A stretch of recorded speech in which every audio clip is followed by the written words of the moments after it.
अक्कलकुवा अक्राणी विधानसभा मतदारसंघाचे आमदार आमशादादा पाडवी यांच्या हस्ते विविध विकास कामांचं भूमिपूजन अक्कलकुवा अक्राणी विधानसभा मतदारसंघाचे आमदार आमशा पाडवी यांच्या हस्ते करण्यात आलं। तसेच नंदुरबार जिल्हा परिषदेचे माजी समाज कल्याण सभापती श्री शंकरदादा आमशा पाडवी यांच्या अध्यक्षतेखाली अक्कलकुवा तालुक्यातील खापर या ठिकाणी बहुप्रतिष्ठित खापर ते आमलीफळी रस्त्याच्या देहली नदीवरील पुलाचं भूमिपूजन मोठ्या उत्साहात संपन्न झालं।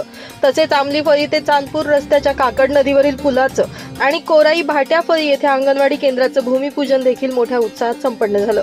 यावेळी अक्कलकुवा पंचायत समितीचे माजी उपसभापती सुरेश शेठ जैन, शेतकरी सहसंघाचे चेअरमन पृथ्वीसिंह पाटील, शिवसेना तालुका प्रमुख तुकाराम वळवी, युवासेना लोकसभा प्रमुख ललित जाट, शिवसेना जिल्हा संघटक जगदीश चित्रकथी, योगेश सोनार, शहर प्रमुख रवी पाडवी, सरपंच वसंत वसावे, नीता माळी, सरला वळवी, रवींद्र पाडवी, रवींद्र चौधरी तसेच शिवसेना पदाधिकारी, कार्यकर्ते, लोकप्रतिनिधी, खापर, आमलफळी, चांदपूर येथील ग्रामस्थ मोठ्या संख्येने उपस्थित होते।